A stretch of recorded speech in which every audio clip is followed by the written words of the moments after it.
അങ്ങനെ ജോലി തേടി മനോജ് ഇറങ്ങി. മനോജിന് ഒരു കമ്പനിയിൽ ഡ്രൈവറായിട്ട് ജോലി കിട്ടി.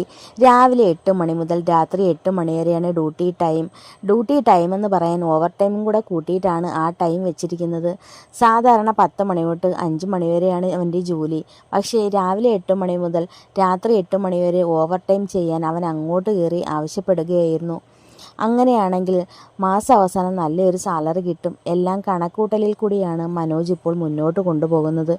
ആദ്യത്തെ ദിവസം തന്നെ ഓട്ടം ഓടിയപ്പോൾ അവന് നടുവിന് നല്ല പ്രശ്നമുണ്ടായിരുന്നു. കാരണം ഇത്രയും നാളും അവൻ കഠിനമായ ജോലികളോ അല്ലെങ്കിൽ ഒരു ജോലിയോ ചെയ്തിട്ടില്ല. ജോലിക്കൊന്നും പോയി ശീലവുമില്ല. അതുകൊണ്ട് തന്നെ ആദ്യത്തെ ദിവസം തന്നെ നല്ല ബുദ്ധിമുട്ട് തോന്നി. പക്ഷേ എല്ലാം അവൻ സഹിച്ചു. ഇങ്ങനെയൊക്കെയാണ് കഷ്ടപ്പാടിൻ്റെ ഫലങ്ങളെന്ന് അവന് പിന്നീട് മനസ്സിലായി. ഇതുപോലെ തന്നെയായിരിക്കും ഓരോരുത്തരും ജോലി ചെയ്ത് ജീവിക്കുന്നത്. തനിക്കിത് ആദ്യമായതുകൊണ്ടായിരിക്കാം, പിന്നീട് അങ്ങ് ശീലമായിക്കോളും, അവൻ ആശ്വസിച്ചു. അങ്ങനെ ഓരോ ദിവസവും അവൻ അഡ്ജസ്റ്റ് ചെയ്ത് കമ്പനിയിൽ നിൽക്കാൻ തീരുമാനിച്ചു. കാരണം അവന് ഒട്ടും പറ്റുന്നുണ്ടായിരുന്നില്ല. ശാരീരികമായ ബുദ്ധിമുട്ടുകളായിരുന്നു മെയിൻ. പിന്നെ ആഹാരത്തിൻ്റെ കാര്യത്തിലാണെങ്കിലും എല്ലാം നല്ല രീതിയിലുള്ള ബുദ്ധിമുട്ടുകൾ അവൻ നേരിട്ടു. അതെല്ലാം രമ്യയുടെ കയ്യിൽ പൈസ കൊണ്ട് കൊടുക്കുമ്പോൾ അവസാനിക്കും. കാരണം ആ ഒരു മുഹൂർത്തത്തിന് വേണ്ടിയിട്ടാണ് അവൻ ഇത്രയും കഷ്ടപ്പെടുന്നത്. അതിനു മുന്നേ അങ്ങനെ അവൾ ഡിവോഴ്സിന് നീങ്ങിയാൽ തൻ്റെ എല്ലാ പ്രതീക്ഷകളും നശിക്കും. ഇതുവരെയും അനക്കമൊന്നുമില്ല. അവളുടെ കാര്യമായതുകൊണ്ട് പറയാൻ പറ്റില്ല. അവളൊരു കാര്യം തീരുമാനിച്ചാൽ തീരുമാനിച്ചതാണ്.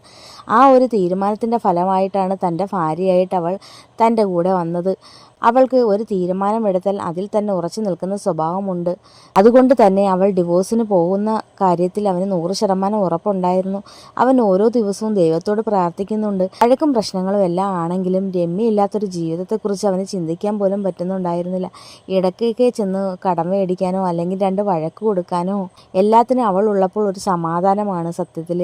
ഇനി അവളില്ല എന്നുള്ളൊരു സിറ്റുവേഷൻ അത് തനിക്ക് ഒട്ടും അക്സെപ്റ്റ് ചെയ്യാൻ പറ്റില്ല. അവസാന നിമിഷമായപ്പോഴാണ് ബോധം വന്നത്.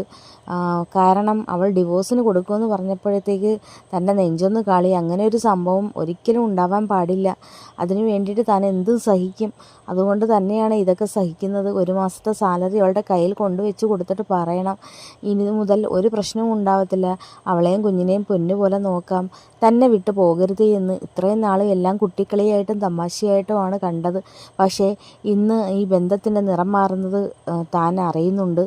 അവൾ വേണ്ടെന്ന് വെച്ച് പോയാൽ പിന്നെ താൻ ആർക്ക് വേണ്ടിയിട്ട് ജീവിക്കും എന്നങ്ങനെ പല പല ചിന്തകൾ അവൻ്റെ മനസ്സിലേക്ക് കടന്നു വന്നു. അവന് ഓർക്കെ ഭ്രാന്ത് പിടിക്കുന്നത് പോലെ തോന്നി. ഒരിക്കലും അത് പാടില്ല, സംഭവിക്കാൻ പാടില്ല. അവൻ മനസ്സിൽ 1000 തവണ ആവർത്തിച്ചു പ്രാർത്ഥിക്കുകയും ചെയ്തു. രമ്യയ്ക്ക് അങ്ങനൊരു ചിന്ത വരല്ലേ, അന്നേരത്തെ ആവേശത്തിനായിരിക്കണേ അവൾ പറഞ്ഞത് എന്നൊക്കെ അവൻ മനസ്സിൽ പ്രാർത്ഥിച്ചു. പക്ഷേ പിന്നീട് ജോലി തിരക്കുകളും കാര്യങ്ങളും കൊണ്ട് ഡിവോഴ്സിൻ്റെ കാര്യത്തിൽ അവൾ ഇറങ്ങിത്തിരിപ്പ് തൽക്കാലത്തേക്ക് നിർത്തിവെച്ചു. കാര്യം അതിൻ്റെ പിറകെ പോയാൽ കോടതി കാര്യമായതുകൊണ്ട് ഒരു 100 വട്ടം വിളിപ്പിക്കും. ഒന്നാമത് കുഞ്ഞിനെ നോക്കാൻ ആരുമില്ല, രണ്ടാമത് ജോലിക്കും അത് വീഴ്ച വരും. അതുകൊണ്ട് തൽക്കാലം കോടതിയിൽ കേസ് കൊടുക്കുന്നതിനെ പറ്റി അവൾ ചിന്തിക്കുന്നില്ല. കുറച്ചും കൂടെ കഴിയട്ടെ എന്നാണ് അവളുടെ മനസ്സിൽ തീരുമാനം. കാരണം ഇപ്പോൾ ഇറങ്ങിത്തിരിച്ചാൽ അത് തനിക്ക് തന്നെയാണ് ബുദ്ധിമുട്ട്. മനോജിന് പ്രത്യേകിച്ച് കുടുംബം, കുട്ടികൾ, ഭാര്യ അങ്ങനെയൊന്നും ഇല്ലാത്തതുകൊണ്ട് അയാൾക്ക് എപ്പോൾ വേണമെങ്കിലും കോടതിയിലൊക്കെ കയറി ഇറങ്ങാൻ. തൻ്റെ അവസ്ഥ അതല്ലല്ലോ.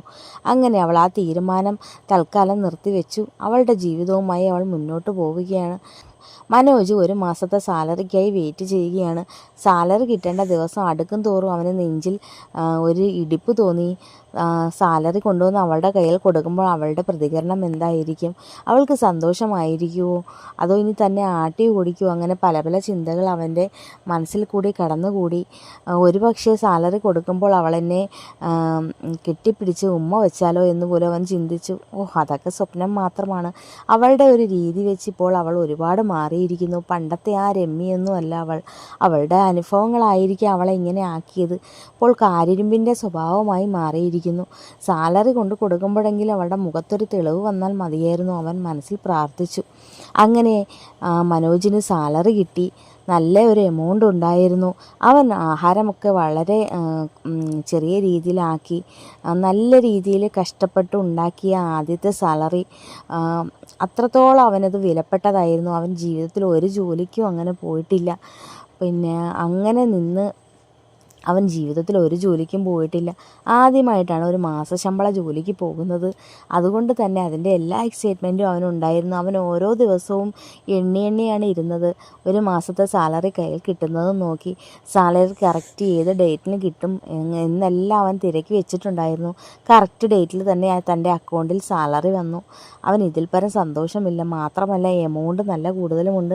എൻ്റെ കഷ്ടപ്പാടിൻ്റെ ഫലമാണ്. ഓവർ ടൈം ഡ്യൂട്ടിയും കൂടി എടുത്തതുകൊണ്ടാണ് ഇത്രയും സാലറി. എന്നേ ജോലിക്ക് പോകേണ്ടതായിരുന്നു എന്ന് അവന് തോന്നി. കാരണം ഇത്രയും വർഷങ്ങളാണ് താൻ പാഴാക്കിയത്. ജോലിക്ക് പോയെങ്കിൽ മാത്രമേ ഒരു മനുഷ്യന് നന്നായി ജീവിക്കാൻ സാധിക്കുകയുള്ളൂ. ഇത്രയും നാൾ തൻ്റെ സമയങ്ങളെല്ലാം താൻ പാഴാക്കി കളഞ്ഞല്ലോ എന്നവൻ ആലോചിച്ചു. എത്ര പേരുടെ മുന്നിലാണ് താൻ കൈ നീട്ടിയത് ഓരോ ചിലവും നടന്നു പോകാനായിട്ട്. അതിൻ്റെ ഒന്നും ഒരാവശ്യമില്ലായിരുന്നു.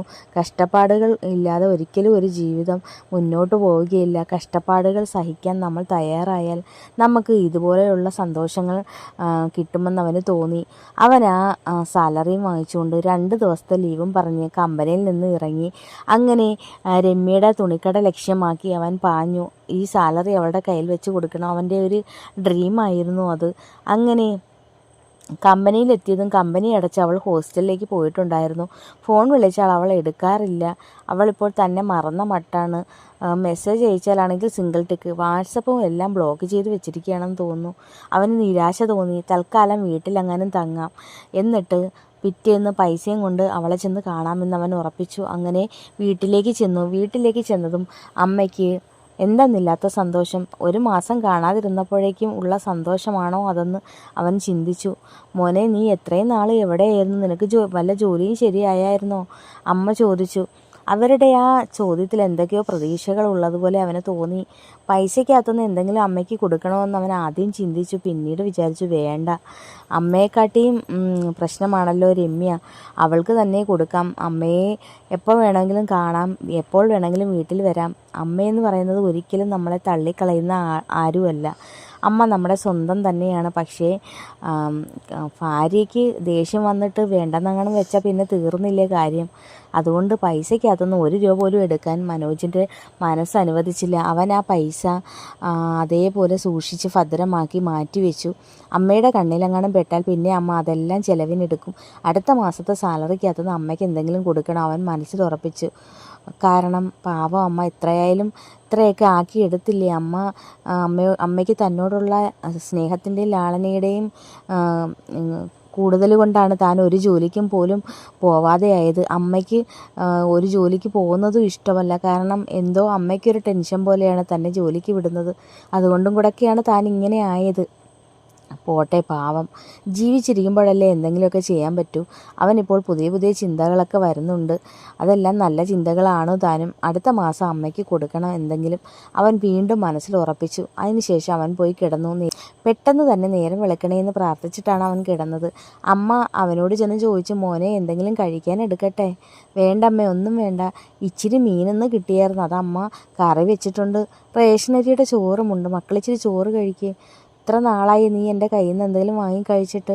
അമ്മ അവനെ നിർബന്ധിച്ചു. വേണ്ടമ്മേ, എൻ്റെ വയറ് നിറഞ്ഞിരിക്കുകയാണ്, എനിക്ക് കഴിക്കാൻ വയ്യ.